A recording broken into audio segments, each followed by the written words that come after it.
Henry, see, we're going to get into talking about how to start up a business and some of the steps you'll get to start rolling on. And there's about a 15-step process you outline here. But I'm fascinated about the Canadian Small Business Institute. How long has it been around, and what is your business mandate? Well, the Small Business Institute was established in 1981. It was founded by Richard Stacey, who is a Canadian. It's a private education organization, helped basically to found it and to foster and encourage entrepreneurship in Canada. Currently, we have about 100,000 members who belong to the Small Business Institute, made up of 3 distinct divisions, one for small business, others on real estate and personal finance investment. So what we try to do is show people all the different ways how they can make money. Basically, we provide the tools that entrepreneurs need when they get set up in a business, from printing their stationery, letterhead, right up to rubber stamps they may need. We also provide business publications. These are directories that people can get names and addresses on who they can call on if they need information. You've just given me a few handouts here on the way into the studio, and I was amazed. Your business letter, the contacts for starting a business, where do you register your business? I mean, on and on. It's mind-boggling. It's very difficult to digest all of it. What were you trying to do? Start up as sort of an umbrella catch-all service for someone who wants to get into business? Well, I think Richard's original concept was to basically support and foster entrepreneurship. So he started off providing consulting. Then he found that people had some common questions that kept being asked. So he came up with a reference manual called Blueprint for Success in Your Own Business. It's basically a giant reference manual made of about 2,000 pages of sample letters, agreements, contracts, case studies that entrepreneurs who want to start a business can follow through the footsteps of other successful entrepreneurs that he's documented and researched.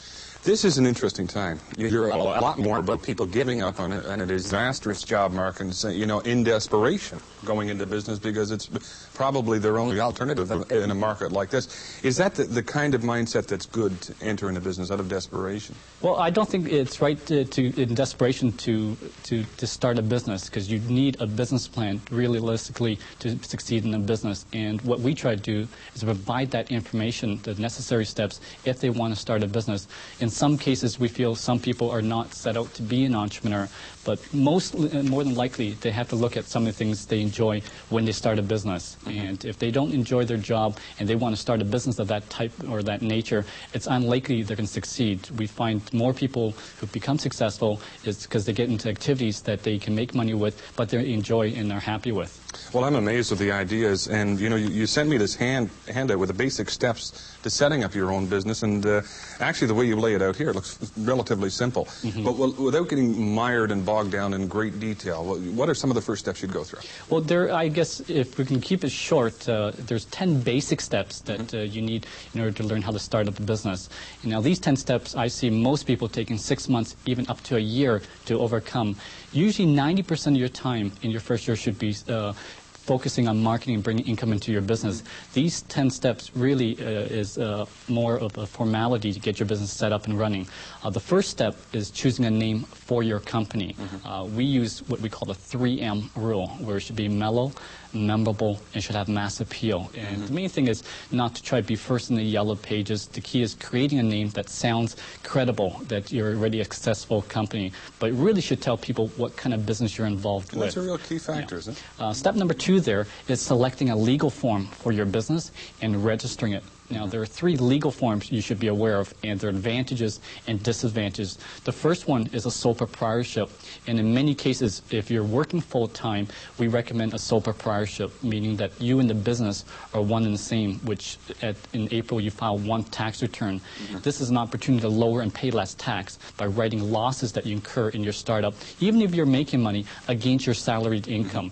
The second one is a corporation, and in some cases, especially if you need to raise a substantial amount of money, or from a taxation perspective, you may be better off incorporating your company. The third one really is a partnership. Before you move off there, what about this do-it-yourself incorporation that you hear about? You don't think that's a good idea? I personally don't think. Now, it depends. If all you're doing is registering a company, it's possible to incorporate your company, but the time you spend trying to figure out, and you're not even sure if you've done it right, you may be better off finding a consultant, or what we recommend is a paralegal, very much similar to a lawyer, but he will charge you a fraction of the price if all you're doing is registering a corporation. Okay, quickly, some of the other steps that hoops you'd have to jump through. I guess the third step there is setting up an office. What we recommend is out of your home. There's no need to rent an industrial unit or a very expensive location today. Still tax advantages there. And you have the same advantages. This includes hydroelectricity, fuel, heating, water, property taxes. So the expenses that you're paying for right now having a business, you can write off a major portion. Personally, I think that's one thing, one of the main advantages today of starting your own business.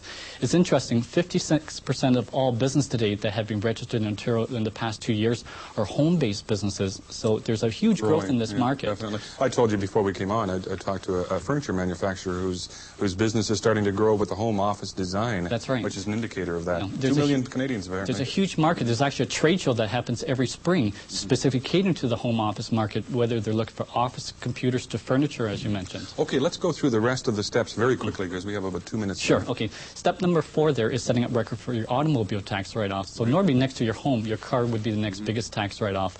Step number 5, simply designing your stationery. This includes a letter, loggerhead, business card, envelopes.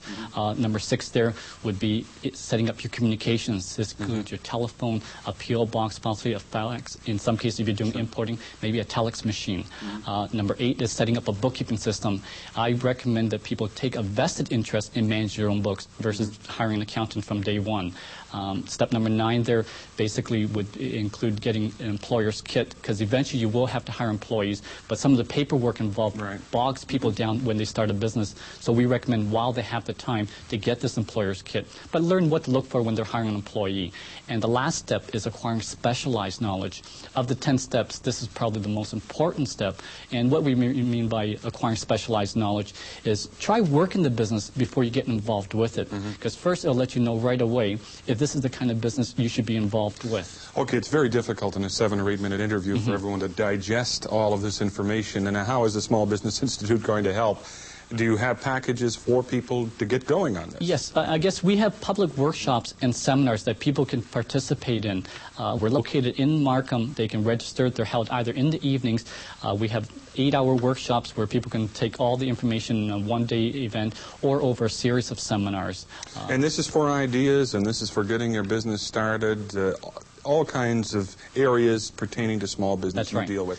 As a matter of fact, the information, and I hate to do a commercial for you, you know, the variety of things available to your institute are amazing. And I think, you know, people will be interested. You know, that air of desperation out there, a lot of people forced into starting a business because the jobs just aren't there anymore, it seems.